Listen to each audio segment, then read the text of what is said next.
Mutual fund है क्या? Mutual fund एक ऐसा फंड होता है जिसमें कई इन्वेस्टर्स होते हैं, वो चाहे मैं हूं, आप हों या कोई और भी, और आपके इस रुपए को इन्वेस्ट करने का काम करते हैं फंड मैनेजर्स। और ये रकम लगाई जा सकती है या तो शेयर बाजार में, बॉन्ड में, गोल्ड में या दूसरी सिक्योरिटीज में आप अपना रुपया लगा सकती हैं। इन फंड मैनेजर्स की शेयर बाजार, देश की अर्थव्यवस्था, अंतरराष्ट्रीय बाजार पर गहरी पकड़ होती है और इन फंड मैनेजर्स का मकसद निवेश की गई रकम को कम से कम रिस्क में अच्छी रिटर्न या मुनाफा देना होता है। म्यूचुअल फंड दो तरह के होते हैं, ओपन एंड और क्लोज एंड। ओपन एंड का मतलब है कि आप कभी भी पैसा निवेश कर सकती हैं और कभी भी निकाल सकती हैं। वहीं क्लोज एंड वो फंड होते हैं जिसमें निवेश के लिए एक समय सीमा होती है और इसे निश्चित अवधि या मैच्योरिटी के बाद ही निकाल सकते हैं। और इन म्यूचुअल फंड्स को अलग अलग कैटेगरी में डाला जा सकता है, जैसे स्मॉल कैप।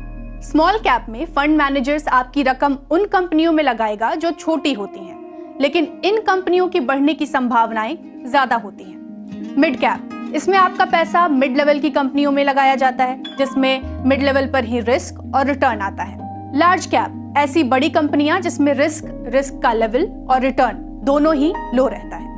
और सेक्टोरल फंड्स में किसी एक खास सेक्टर से जुड़ी कंपनियों में आपकी रकम लगाई जाती है। उदाहरण के तौर पर वो फार्मा से जुड़ी कंपनियां भी हो सकती हैं या आईटी सेक्टर से जुड़ी कंपनियां भी हो सकती हैं। वैसे ही आप अपना पैसा या तो एसआईपी या लंप सम में लगा सकती हैं। एसआईपी होता है सिस्टमैटिक इन्वेस्टमेंट प्लान, जिसमें आप हर महीने एक रकम निवेश करती हैं, और लंप सम यानी एक बार में ही रकम निवेश कर देना। इस निवेश के बदले आपको मिलती है एनएवी यानी नेट एसेट वैल्यू। लेकिन अब म्यूचुअल फंड के लिए आगे का प्रोसेस क्या होगा, यानी इन्वेस्टमेंट के लिए क्या करना होगा? इसके लिए आपको फंड मैनेजर एक फॉर्म देंगे और आपको देने होंगे कुछ डॉक्यूमेंट्स, जैसे आपकी आईडी जिसमें पैन कार्ड, आधार कार्ड, वोटर आईडी में से किसी एक की जरूरत होगी। बैंक अकाउंट और केवाईसी यानी नो योर कस्टमर पूरा होना चाहिए।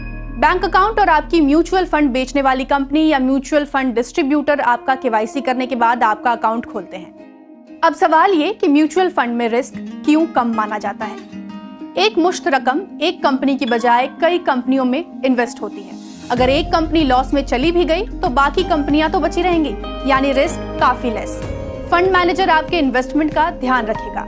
ये लॉन्ग टर्म इन्वेस्टमेंट होती है और कम पैसे यानी 100 से 500 रुपए में भी शुरुआत कर सकते हैं। म्यूचुअल फंड का चुनाव कैसे करें? तो अगर निवेश के लिए आपके पास 10 से 20 साल का समय है तो लार्ज कैप में निवेश कर सकती हैं।